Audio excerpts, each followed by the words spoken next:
ఇప్పటికిప్పుడు ఏదైనా అవసరం పడితే వెంటనే డబ్బులు తీయలేని పరిస్థితుల్లో ఉన్నాం. అదే వాడు యాక్టర్ అయితే అలాంటి పరిస్థితి ఉండదు కదా. అమ్మ గీత, రామ్ గారిని సీరియల్లో యాక్ట్ చేయొద్దని ఎందుకు అంటున్నావో అది చెప్పమ్మా. అది కళల ప్రపంచం మామయ్య, రంగుల ప్రపంచం. ఇంతవరకు ఆయనకి గాని మనకి గాని పరిచయం లేని వింత ప్రపంచం. మనిషి పుట్టేటప్పుడు మనం ఉన్న ప్రపంచం కూడా మనకి కొత్త ప్రపంచమేనే. అయినా మనకిక్కడ ఏం తక్కువైందత్తయ్య? సొంత ఇల్లు, సొంత వ్యవసాయం, తెలిసిన మనుషులు, తెలిసిన పనులు, ఇవన్నీ వదిలేసి ఎక్కడికో వెళ్ళి. ఎక్కడికో అంటే అడవిలోకి పంపిస్తున్నావా వాణ్ణి? మనుషుల మధ్యలోకే కదా. అదృష్టాన్ని అందుకునే యోగం తినే యోగం లేనప్పుడు ఇలాగే ఉంటుందంటీ. దీనికి ఆ యోగం లేకపోతే నా కొడుకెందుకు బలవ్వాలే? అత్తయ్య గారు, నేనెందుకు వద్దంటున్నానో అర్థం చేసుకోండి. అసలు నువ్వు అర్థమయ్యేలా ఏదన్నా చెప్తే గదే అర్థం చేసుకోవడానికి. ఇదిగో, ఈ కారణంగా నా మొగుడు సీరియల్స్ లో యాక్ట్ చేయడానికి వీల్లేదు అని సరైన ఒక్క కారణం చెప్పు. ఆ ఫీల్డ్ లోకి వెళ్ళగానే లైఫ్ సాగిపోదు కదా అత్తయ్య. సరే, మీరన్నట్టు ఆ ఫీల్డ్ మీద ఆశలు పెంచుకొని టీవీ ఫీల్డ్ లో అడుగు పెడతారు. సీరియల్ సక్సెస్ అయితే ఓకే, కాకపోతే ఒక్కసారి గ్లామర్ ఫీల్డ్ లోకి ఎంటర్ అయితే అవకాశాలు లేకపోయినా అక్కడి నుంచి వెనక్కి రాబుద్ది కాదత్తయ్య. ఈ రోజు అవకాశం వస్తుందేమో, ఇంకొక రోజు అవకాశం వస్తుందేమో, రేపు అవకాశం వస్తుందేమో అని కాలాన్ని గడపాలి. మనసంతకి దూరం అయిపోయి బతకాలి. ఆయన బాధపడాలి, ఆయన్ని చూసి మనమంతా బాధపడాలి. ఇదంతా మనకు అవసరమా? సక్సెస్ అవ్వకపోతే వచ్చే కష్టాలు చెప్పావు. ఒకవేళ సక్సెస్ అయితే? మాట్లాడవేంటే? రామ్ సక్సెస్ అవ్వడని నువ్వెలా చెప్పగలుగుతావు? సక్సెస్ అయితే మంచి పేరు వస్తుంది, నలుగురిలో స్టార్ అనే గుర్తింపు వస్తుంది, మంచి లైఫ్ వస్తుంది. నీ అనుమానాలతోనూ భయాలతోనూ ఆలోచిస్తున్నావు గానీ వాడు సక్సెస్ అవ్వాలని మాత్రం నువ్వు ఆలోచించట్లేదు. నాకు తెలిసి వాడు సీరియల్స్ లో యాక్ట్ చేయడమే కరెక్ట్. నీ ఉద్దేశం ఏంటి రామ్?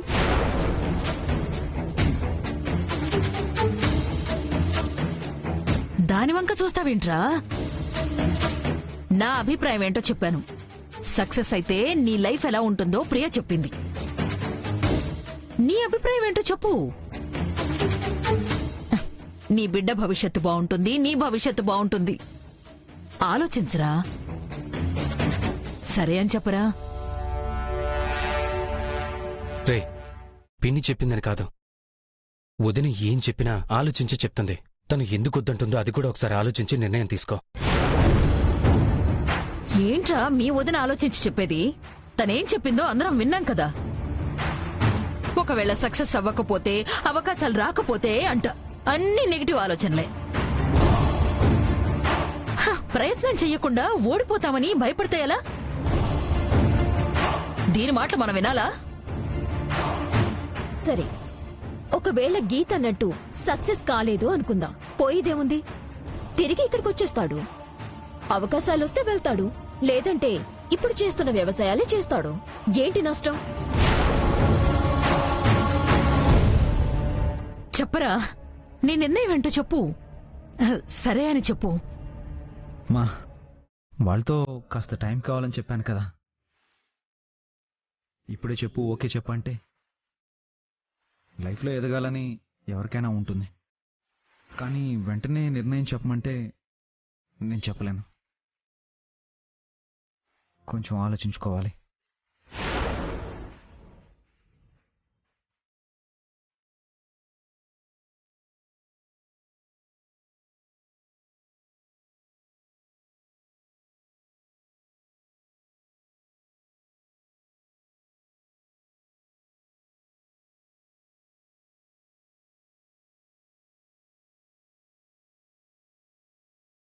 ఏంటమ్మా పెద్దమ్మా, పెద్దనాన్న టీవీలో హీరో అయితే మనకే గొప్ప కదా.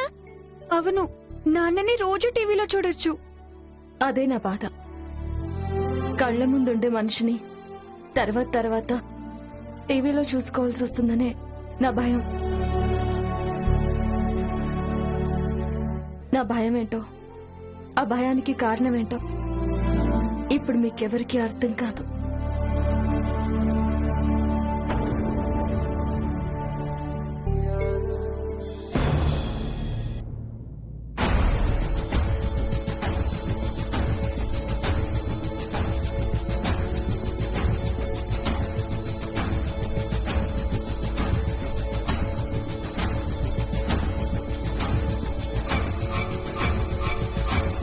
ఏంటంటీ అలా డీలా అయిపోయారు? ఏం చేయమంటావే? హ? అసలు నా కొడుకు ఆ గీతకి ఇలా అడిక్ట్ అయిపోయాడంటే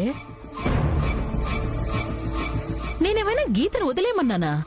ఆలోచించి చెప్తాను అనడానికి. హ, మంచి అవకాశమే, మంచి జీవితం, హ, సెలబ్రిటీ హోదా దక్కుతుందే. అసలు ఆ గీత వద్దనడానికి కారణమేంటో అర్థం కావడం లేదు. ఆంటీ, రామ్ సీరియల్స్ లో యాక్ట్ చేస్తే మంచి పేరొస్తుంది, డబ్బొస్తుందని మీరు ఆలోచిస్తున్నారు. అవన్నీ నచ్చక గీత వద్దనడం లేదు. దాని భయం వేరు. భయమా? దేనికి భయం? ఓహో, సక్సెస్ అవ్వడానా? సక్సెస్ అవ్వకపోతే ఇలా ఉంటుంది అలా ఉంటుంది అని అందరి ముందు చెప్తున్నవి కేవలం సాకులు మాత్రమే. అసలు కారణం వేరాంటీ. ఏంటది? రామ్ సీరియల్స్ లో యాక్ట్ చేయడానికి ఒప్పుకుంటే తనకి ఎక్కడ దూరమైపోతాడో అని దాని భయం. ఏంటే నువ్వు చెప్పేది? అవునాంటీ, ఇప్పుడు రామ్కి ఇల్లే ప్రపంచం. కళ్ల ముందు గీత మాత్రమే ఉంటుంది. ఒక్కసారి రామ్ బయటికి వెళ్తే అది గ్లామర్ ఫీల్డ్. గొప్ప గొప్ప అందగత్తెలు తనతో పాటు యాక్ట్ చేస్తారు. కొత్త మనుషులు, కొత్త పరిచయాలు, విలాసవంతమైన జీవితాలు, లగ్జరీలు. వీటన్నింటికి రామ్ అలవాటు పడితే అప్పుడు ఈ బండదాని మొహం మెత్తదా? నిజమేనే. ఎంతసేపు నేను వాడి భవిష్యత్తు బాగుంటుందని ఆలోచించానే గాని ఈ యాంగిల్లో ఆలోచించలేదు. రామ్ని ఎలాగైనా సీరియల్స్ లో యాక్ట్ చేయడానికి ఒప్పించగలిగితే గీతారాంలని మనం పనిగట్టుకుని విడదీయక్కర్లేదా ఆంటీ? ఆటోమేటిక్ గా వాళ్లే విడిపోతారు. ఇదివరకటి రామ్ అయితే అలాగే కన్విన్స్ చేసేదాన్నే. కానీ ఇప్పుడు వాడా గీత మాటే వింటున్నాడు. ఎంత పెళ్ళాం మాట విన్నా రామ్కి మీ మీదున్న ప్రేమ మాత్రం తగ్గదాంటీ. పెళ్ళాం మాటకి తలాడించినా కన్న తల్లి కన్నీళ్లు పెడుతుంటే ఏ కొడుకు చూస్తూ ఊరుకోలేడు. మీ కన్నీరే మీ ఆయుధం, మీ అలకే మీ అస్త్రం. అప్లై చేయండి.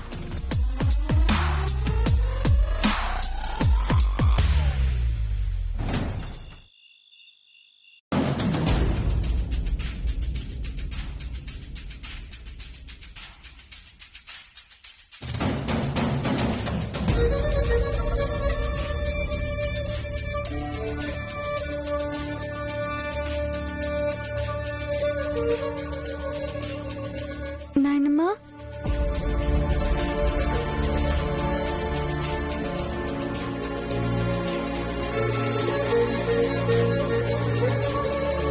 నువ్వెందుకొచ్చావు? నాతో ఏం పని? అది కదత్తయ్య, అందరికీ భోజనాలు అయిపోయాయి.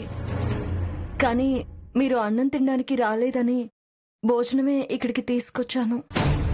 డైనింగ్ టేబుల్ వరకు రావడానికి ఓపిక లేక రాలేదనుకున్నావా? ఇష్టం లేక రాలేదు, తినాలనే కోరిక లేక రాలేదు. అదేంటి నాయనమ్మా, నీకు ఆకలి వేయడం లేదా? వేస్తోందే, చాలా ఆకలేస్తోంది. కానీ మీ అమ్మ చేసే పనులకి, మీ నాన్న తీసుకుంటున్న తెలివి తక్కువ నిర్ణయాలకి ఏం చేయాలో అర్థం కాక తినాలనే కోరిక చచ్చిపోయింది.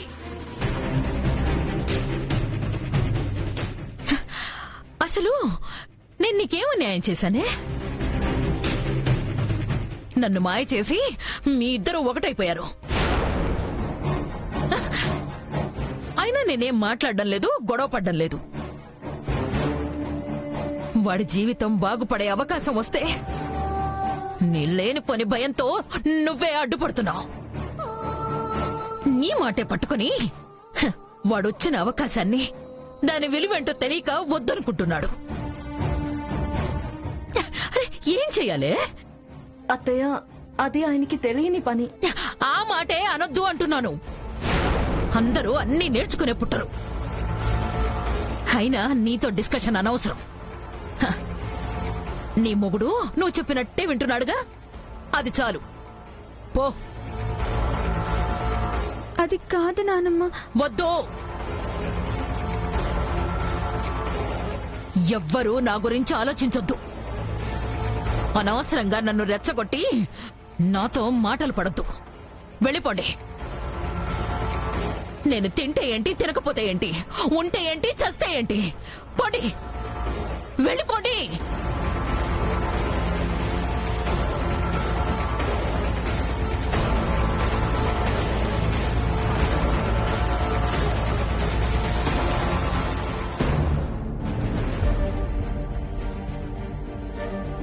ఏంటి గీత, ఏమైంది? ఎంత చెప్పినా నానమ్మ అన్నం తినడం లేదు నాన్న. నువ్వు సీరియల్లో హీరోగా యాక్ట్ చేయనన్నావని, దానికి కారణం అమ్మే అని అమ్మ మీద కోప్పడింది. వెళ్ళిపోమ్మని కసురుకుంది. సరే, ఇటు నేను వెళ్ళి తినిపిస్తాను, మీరు వెళ్ళండి.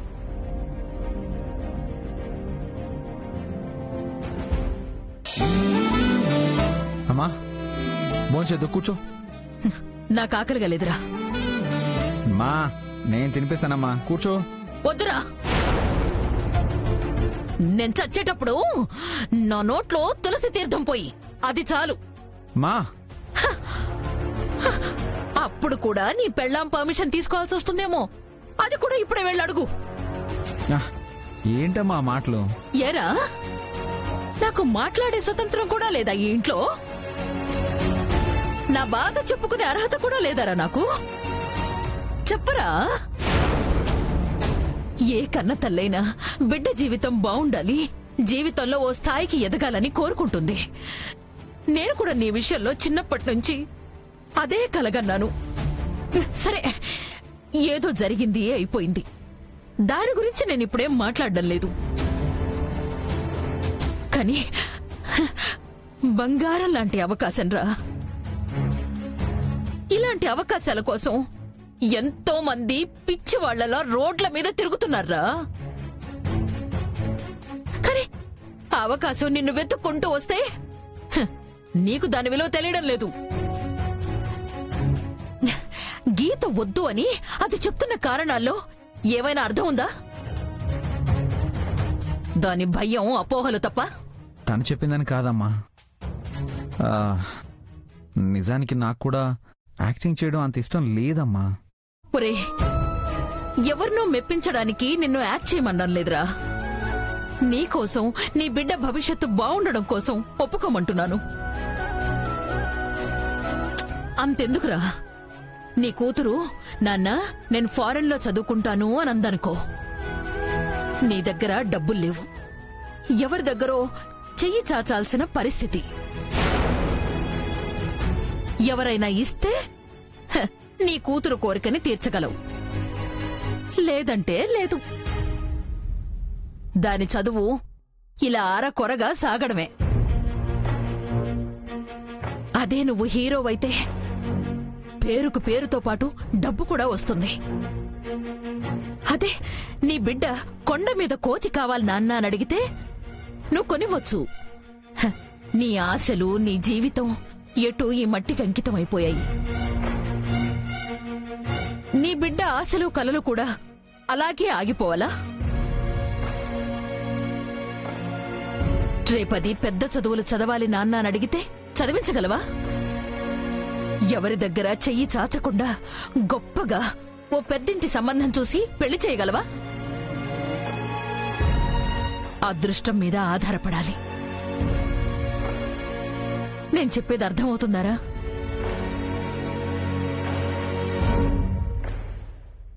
నీ బిడ్డ భవిష్యత్తు గురించి కూడా ఆలోచించవారా?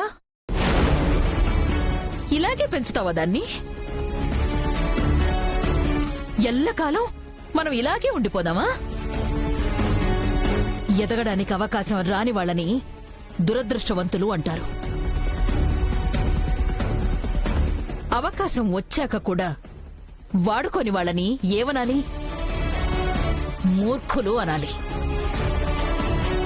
నీ మూర్ఖత్వానికి, నీ పెళ్ళ మూర్ఖత్వానికి నా మనవరాల్ని బలి చెయ్యొద్దురా. నేను నీకు తల్లినైనా నీకు చేతులెత్తి మొక్కుతాన్రా. అమ్మా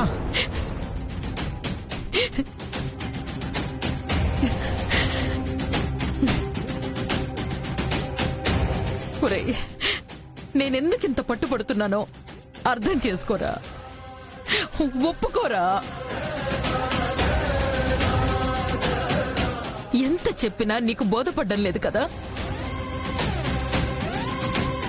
సరేరా, నీకిష్టం లేని పని, నీ పెళ్ళానికిష్టం లేని పని నువ్వు చెయ్యొద్దు. వెళ్ళు. మా ఆ విషయంలో ఆలోచించి నిర్ణయం తీసుకుంటానని చెప్పాను కదమ్మా. ఖచ్చితంగా నా నిర్ణయం ఏంటో నీకు చెప్తాను. ముందైతే నువ్వు అన్నం తిను. కూర్చోమ్మా. లేదురా, నీ నిర్ణయాన్ని బట్టే నా నిర్ణయం ఉంటుంది. నీకు నీ ఇష్టం, నీ పెళ్ళాం ఇష్టమే ముఖ్యం అనుకుంటే నా గురించి వదిలేయి.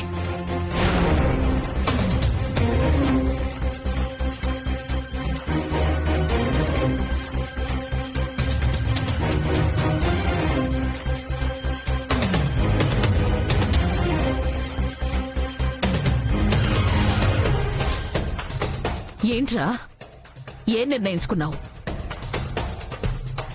నాకైతే చాలా ఆకలిస్తోంది. ఇప్పుడు తినకపోతే రేపు లేస్తానో లేదో కూడా తెలియదు. అలా ఉంది నా పరిస్థితి. ఏంటి, తినమంటావా? వెళ్ళిపోతావా? నేనే తినిపిస్తానమ్మా. అంటే సీరియల్స్ లో యాక్ట్ చేయడానికి ఒప్పుకున్నట్టే కదా? నా ఇష్టాల కోసం కన్నతల్ని ఏడిపించేంత కసాయవాడు కాదమ్మా నీ కొడుకు. నువ్వు చెప్పినట్టే సీరియల్స్ లో యాక్ట్ చేస్తాను. నిజంగానా? అవునమ్మా. ముందు నువ్వు కూర్చో.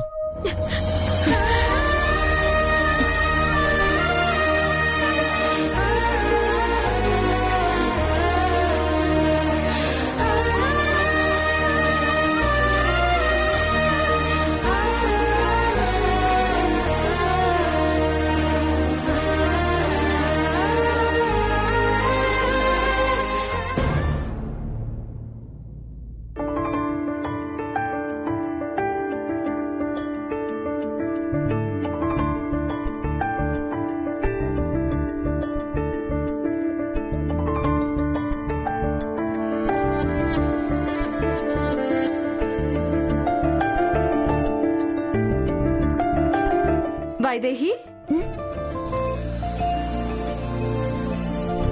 గీతక్క, నువ్వా? ఏంటంత పరిధ్యానంగా ఉన్నావు? ఏం ఆలోచిస్తున్నావు? ఆ, ఏం లేదక్క, చెల్లెలి పెళ్లి దగ్గర పడుతుంది కదా, ఆ ఏర్పాట్ల గురించి ఆలోచిస్తూ నిన్ను గమనించలేదు. ఓ, చెల్లెలికి పెళ్లి కుదిరిందా? మరి నీ సంగతేంటి? నా సంగతా? అదే ఫోటోల అబ్బాయితో నీ ప్రేమ సంగతి.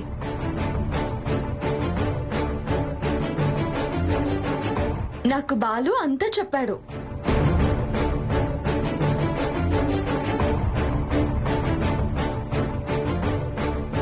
అన్ని ప్రేమలు పెళ్లిళ్ల వరకు చేరుకోవక్క. వాడేదో సరదాగా అనుంటాడు, వాడి మాటలేం పట్టించుకోవద్దక్కా. నువ్వు పిల్లలు తప్పకుండా పెళ్లికి రావాలి. సాయంత్రం ఇంటికొచ్చి శుభలేఖిస్తాను. ఇక నేను వెళ్ళొస్తానక్క.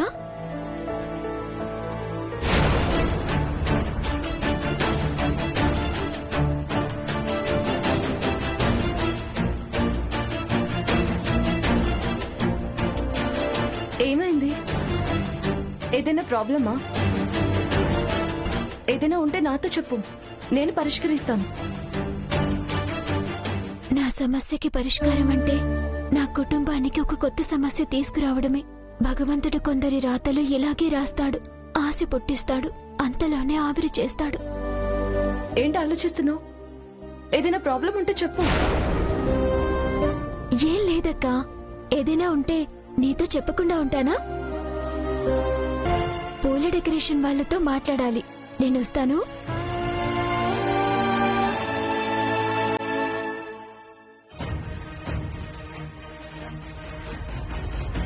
మనసులో ఏదో తెలియని బాధ ఉంది, బయట పెట్టడం లేదు.